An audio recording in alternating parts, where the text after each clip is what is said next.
Sud Radio, le numérique pour tous, Vanessa Pérez. Bonjour et bienvenue dans le numérique pour tous, l'émission dédiée au digital, à l'innovation et à la tech responsable. Et aujourd'hui, on va parler politique et numérique. Pendant que le monde vit sa plus grande révolution technologique avec l'intelligence artificielle, les robots humanoïdes et les autres avancées majeures, nos parlementaires semblent davantage préoccupés par la création de nouvelles taxes que par l'accompagnement de ceux qui créent de la valeur et des emplois, à savoir les entrepreneurs. Donc entre le délire fiscal dénoncé par certains et l'exode croissant des entrepreneurs, une question s'impose. Les politiques français aiment-ils vraiment ceux qui réussissent? Le numérique pour tous spécial politique et numérique, c'est tout de suite et sur Sud Radio. Sud Radio, le numérique pour tous, Vanessa Pérez. Et pour commencer cette émission, j'ai le plaisir de recevoir Christophe Hugon. Bonjour Christophe. Bonjour Vanessa. Vous êtes élu municipal délégué au numérique responsable à Marseille et vous observez au quotidien la relation complexe entre le monde politique et celui de l'entrepreneuriat. Alors aujourd'hui Christophe, on l'a dit, on vit une période assez particulière avec toutes ces avancées technologiques. Pour ne pas les citer, Amazon annonce notamment le licenciement de 30 000 personnes du fait de l'avènement de l'intelligence artificielle. Apple travaille avec Starlink, Google avance dans l'IA et la fusion nucléaire, je pourrais les citer à l'infini. Et pendant ce temps-là, on s'interroge notamment à taxer ceux qui font avancer le monde, à savoir les entrepreneurs. On est dans un délire fiscal qui est déconnecté de la réalité mondiale, Christophe ? Alors, en réalité, la question qu'il faut se poser, c'est pourquoi est-ce qu'on se retrouve dans une situation où on est autant endetté, alors qu'il y a eu énormément d'investissements. Parce que c'est ça qu'on cherche aujourd'hui à rembourser, c'est finalement ces mauvais investissements qu'on a mis dans le monde de l'entreprise et dans des façons d'investir dans la recherche et développement, etc., sans soutenir les petits développeurs. En France, je pense que ce n'est pas les entrepreneurs qu'on n'aime pas. Ce qu'on n'aime pas en France, c'est la vraie prise de risque. Si je prends un exemple comme Facebook, par exemple, au début, Zuckerberg ne voulait même pas faire de publicité. Il n'avait même pas de business plan. Et pourtant, il a révolutionné, parce qu'il a révolutionné nos relations sociales, parce qu'il avait une idée révolutionnaire. Aujourd'hui, des cabinets de conseil comme KPMG ou Deloitte rédigent les appels d'offres des États et des collectivités pour les entreprises, et les entreprises payent les mêmes pour y répondre. Et donc seules les très grandes entreprises qui, comme vous l'avez évoqué, n'ont pas la même ambition de création d'entreprise, pas la même dynamique, finalement obtiennent ces fonds. Donc pour moi ce que je dénonce aujourd'hui surtout, c'est la stratégie d'investissement et la façon de considérer les startups et les petits entrepreneurs et comment est-ce qu'ils peuvent obtenir des fonds alors que ce sont eux qui prennent des risques. Ils prennent souvent des risques. Concrètement et culturellement, qui dit numérique dit entrepreneuriat. Pourquoi en France, un salaire de footballeur ou de pilote de Formule 1 ne choque personne, mais celui d'un entrepreneur qui crée des emplois va susciter l'indignation, Christophe? Alors, c'est très intéressant, cette question. Je me la suis déjà posée, comme tout le monde. Alors, les revenus des footballeurs choquent quand même certaines personnes, mais de manière générale, beaucoup moins. Je pense qu'il y a deux phénomènes. D'abord, c'est un revenu. Donc il y a un impôt sur le revenu d'environ 27% pour les tranches les plus élevées. Mais c'est pas vraiment ça. Je pense que c'est une question de perception. C'est-à-dire que le footballeur, on le voit à la télé, on le suit. S'il a du succès, il gagne vraiment beaucoup d'argent. S'il en a pas, on le voit échouer. Il y a une sorte de relation qui s'installe et une compréhension simple de ce qui se passe auprès du footballeur. Dans le monde de l'entreprise et de l'État, c'est assez opaque, c'est assez difficile à comprendre. Comment est-ce qu'un entrepreneur peut gagner sa vie s'il se rémunère avec un revenu? Il est très imposé. S'il fait des dividendes, il peut se permettre plus de choses, etc. Il y a plein de mécaniques qui rendent les choses très opaques. Et donc, c'est moins accepté parce que moins compris. On l'accepte moins ce qu'on ne comprend pas. Christophe, on forme quand même les meilleurs ingénieurs au monde, en France. Et paradoxalement, beaucoup s'en vont travailler aux États-Unis. Il n'y a pas un problème systémique derrière tout ça? Oui, il y a un très gros problème systémique. J'y étais confronté moi-même, je l'avouerai. En réalité, je l'ai dit au début, c'est un problème d'investissement et de perception du risque et de la prise de risque. C'est-à-dire que la France, pour beaucoup d'entre nous, ce n'est pas une terre d'opportunité parce que c'est assez difficile de trouver des moyens pour avancer. Si on prend des grandes figures comme le dernier prix Nobel en physique quantique ou encore Yann LeCun, lorsqu'ils sont partis, ils travaillaient au CEA, ils étaient chercheurs. Donc classe moyenne, on ne va pas dire que c'est de l'exode fiscal. Ils sont allés chercher des terres d'opportunités, enseigner à Yale, travailler pour Google, ce qui n'existait pas en France. Et en réalité, pour moi, il est là le problème. Comment est-ce qu'on crée un terrain attractif? Comment est-ce qu'on fait les bons investissements pour que les vraies innovations aujourd'hui se réalisent aussi en Europe et surtout en France? Mais d'après vous, comment on peut parler de souveraineté numérique et économique quand on pousse les créateurs de valeur à l'exit fiscal? Eh bien, je vais vous donner un exemple, par exemple le virage du cloud. Virage du cloud, c'était à l'époque de Fleur Pellerin. Il y avait une idée d'investir dans un cloud souverain. Et donc on s'est dit, ben voilà, il suffit de mettre un gros ticket, faire un appel d'offres avec le système dont je vous ai parlé. Donc c'est Deloitte qui a rédigé et puis Deloitte qui a répondu pour cet appel d'offres. Et ce sont les très gros opérateurs, Orange, etc., qui l'ont fait. Sauf que les très gros opérateurs sont des entreprises avec lesquelles la ville de Marseille fonctionne très bien et travaille très bien. Hein. Je n'ai pas de souci avec ça, mais qui ne sont pas dans l'innovation de rupture et la prise de grands risques. Et donc cette façon de fonctionner fait que finalement il y a une relation qui est compliquée avec les entrepreneurs. On a souvent tendance à investir dans le perfectionnement. On a le TGV. Par exemple, le TGV, c'est le perfectionnement du train. On a d'excellents avions. On a beaucoup de perfectionnement, mais les technologies de rupture, ça, on n'y arrive pas en France. Et la façon dont on pense, on minimise le risque en ignorant le gain. Et on le voit aussi dans la recherche, d'ailleurs. Très juste.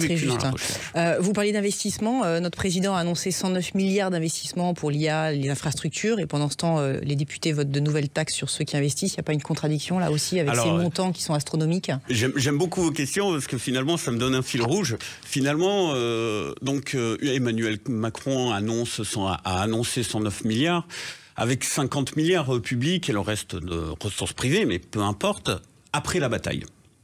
Donc on avait un secrétaire d'État au numérique, donc secrétaire d'État déjà à un niveau assez bas pour des sujets qui sont aussi importants politiquement, mais un secrétaire d'État qui était à l'économie et donc pas à l'université, pas à la recherche, et donc on a raté le virage IA alors qu'on a les meilleurs chercheurs IA.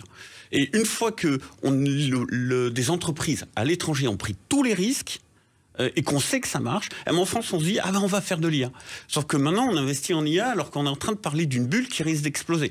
Donc ce décalage-là, finalement, ne peut pas fonctionner. Ça nous fait perdre beaucoup de temps et beaucoup d'argent.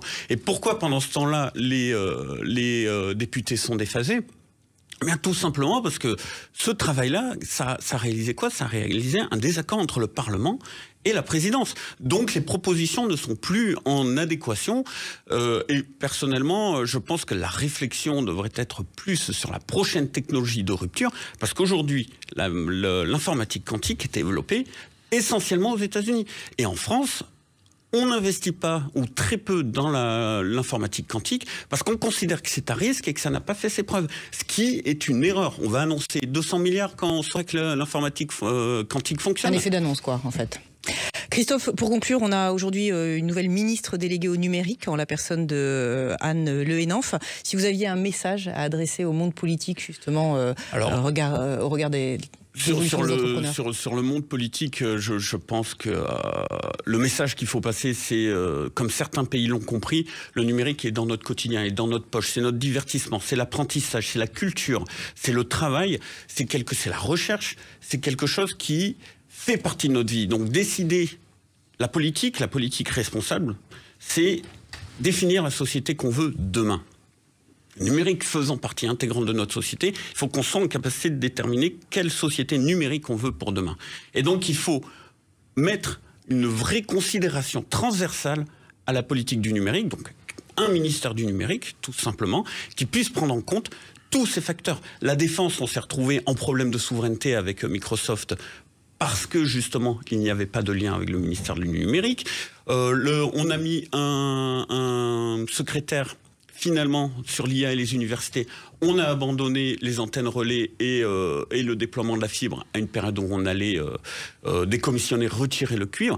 Donc en réalité, non, il faut arrêter de travailler comme ça et il faut avoir une vraie vision globale du numérique. Voilà mon message. Ce que vous faites à Marseille. Merci beaucoup Christophe Hugon. Restez avec nous, on marque une courte pause avant de rencontrer des entrepreneurs qui nous diront s'ils préfèrent rester en France ou partir. A tout de suite dans le numérique pour tous sur Sud Radio.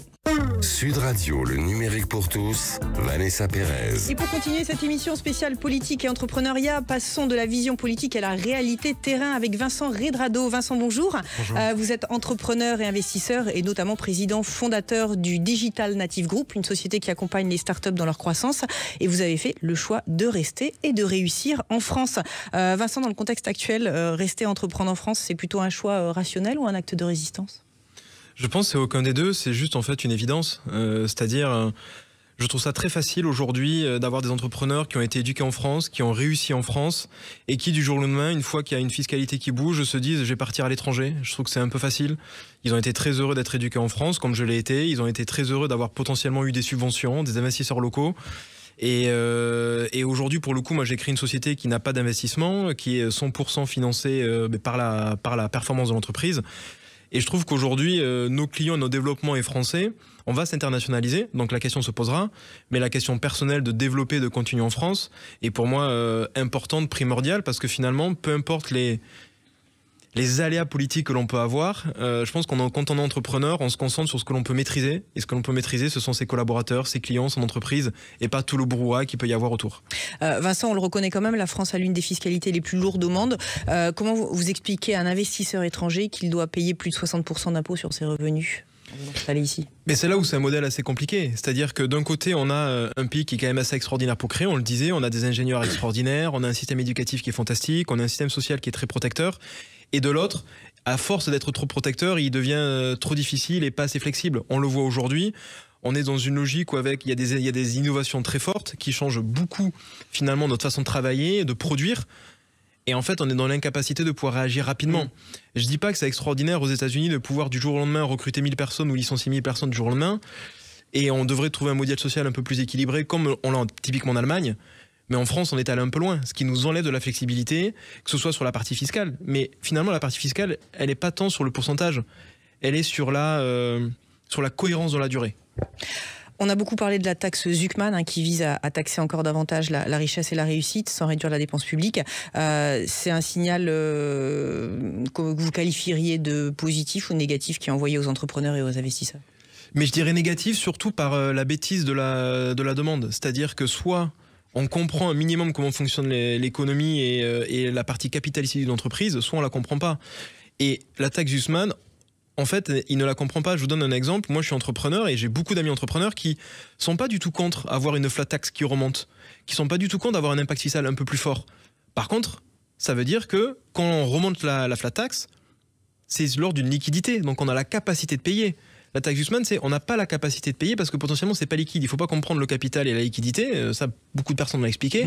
Et donc, en fait, le message, c'est presque révélateur de l'incompétence et de l'incompréhension globale que l'on a sur le fonctionnement de l'économique, financier, fiscal en France et en entreprise.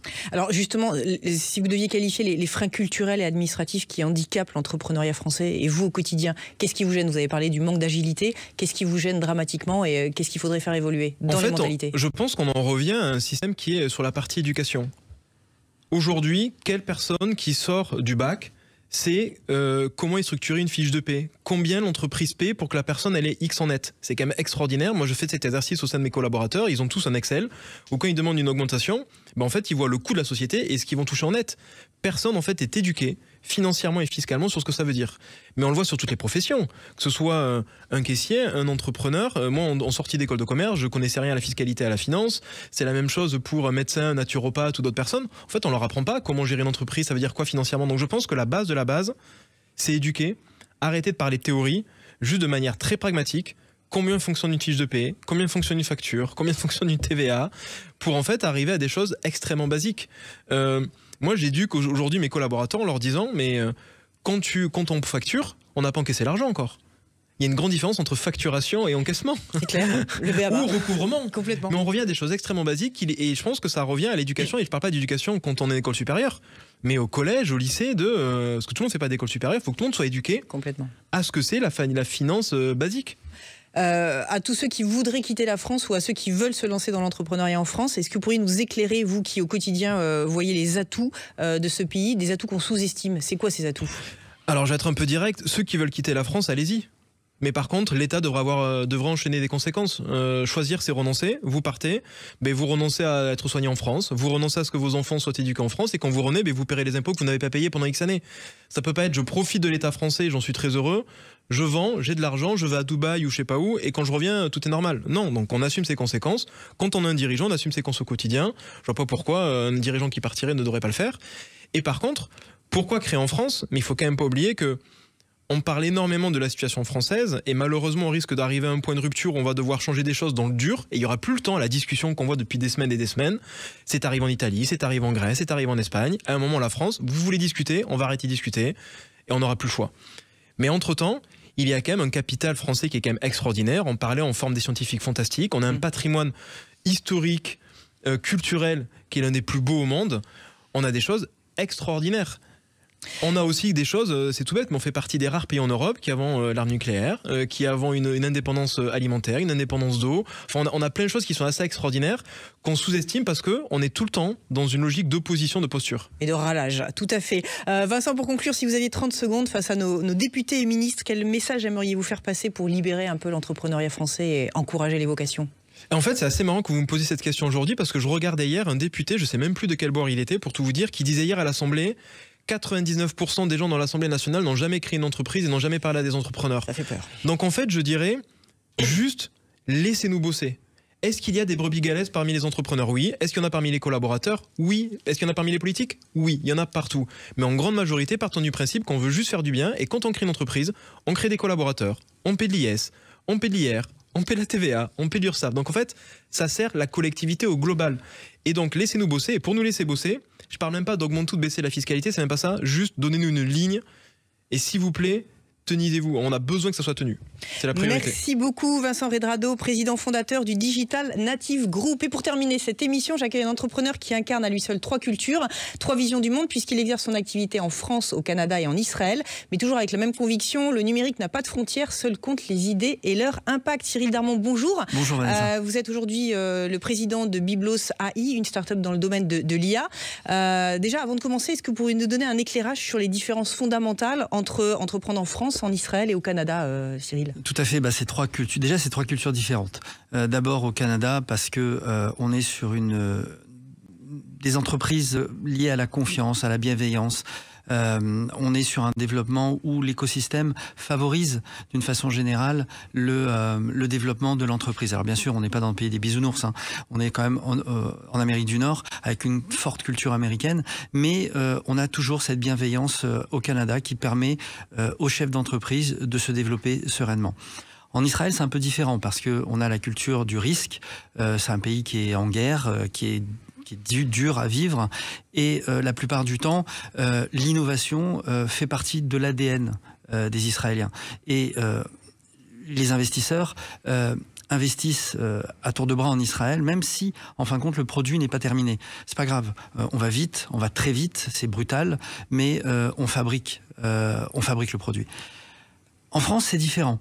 On a la spontanéité entrepreneuriale, elle est différente parce que on est quand même un peu. Je sens que vous pesez vos mots. J'essaye de trouver les mots. J'essaye de trouver les bons mots justement. On a un poids fiscal qui est relativement lourd pour des chefs d'entreprise et entreprendre à coup de taxes, à coup de lois qui sortent, à coup de formulaires qu'il faut remplir, c'est compliqué. C'est plus décourageant déjà. C'est plus décourageant. Vous avez entrepris donc sur les 3 pays, vous avez échoué aussi, vous avez réussi mais vous avez aussi échoué. La culture de l'échec, elle est particulière chez nous en France par rapport au Canada et à C'est radicalement différent. C'est radicalement différent. Au Canada, l'échec fait partie aussi de la vie et c'est justement l'échec qui permet de construire, qui permet d'aller plus haut, qui permet d'aller plus vite. Parce que quand un banquier nous voit échouer au Canada, il nous dit « Qu'est-ce qui s'est passé ? Explique-moi. Qu'est-ce qu'on peut faire pour que tu n'échoues plus ?» Au Canada, on a la possibilité d'échouer 1 fois, 2 fois, même 3 fois. C'est une politique de rebond. On rebondit en permanence. En Israël, l'échec fait partie de la vie. L'innovation, la prise de risque des Israéliens, elle est quotidienne. Et si on échoue en Israël, l'État est là pour nous relever, pour nous tirer vers le haut et nous dire « Allez, on y va, on se relance ». Et en France ? En France, c'est un peu compliqué. Parce qu'en France, on a cette culture de l'échec où c'est impardonnable. On est étiqueté, on est marqué au fer rouge. On n'a pas le droit d'échouer. On a le droit de rien, enfin. Cyril, on parlait de l'hyperfiscalité, notamment de la taxe Zuckman. Pour vous, c'est une solution à l'harmonie économique et sociale, cette taxe ? Sur le papier, la taxe Zuckman est très bien. C'est formidable. Mais dans les faits, on innove, on développe, on crée de l'emploi et on est taxé. C'est de l'injustice. C'est être puni. Donc non, c'est ce que l'on venait de dire, c'est qu'en fin de compte, pour les entrepreneurs français, il n'y a pas la place à l'innovation, à la création. On a cette volonté, on a cette envie de pouvoir se développer, mais on est complètement mis sous cloche par une politique fiscale qui alourdit et qui empêche le développement. Donc on a beaucoup de personnes qui partent ou qui n'innovent pas. Alors malgré tout, vous avez quand même choisi de lancer votre dernière aventure entrepreneuriale Biblos.ai en France. En quoi ça consiste très rapidement Biblos.ai et pourquoi vous l'avez fait en France plutôt qu'à l'étranger ? Alors Biblos.ai, c'est une plateforme basée sur plusieurs intelligences artificielles où on remet l'humain au centre de l'intelligence artificielle. Aujourd'hui, l'intelligence artificielle, on est tous en train de parler que ça va remplacer l'homme, effectivement, ça supprime des emplois. Non, pas ici, on est positif, dans le milieu autour, on est positif. Là, le Biblos, justement, place l'humain au centre et se sert de l'intelligence artificielle comme assistant. Et on a développé une suite d'assistants ultra professionnels dans le droit, dans le commerce, dans le RH, dans la QVCT, pour justement venir épauler le chef d'entreprise ou ceux qui utilisent l'application. Bien entendu, on est souverain, on est sécurisé, il y a zéro hallucination parce qu'on a créé un univers complètement verrouillé et complètement sécurisé. Et donc vous restez en France ?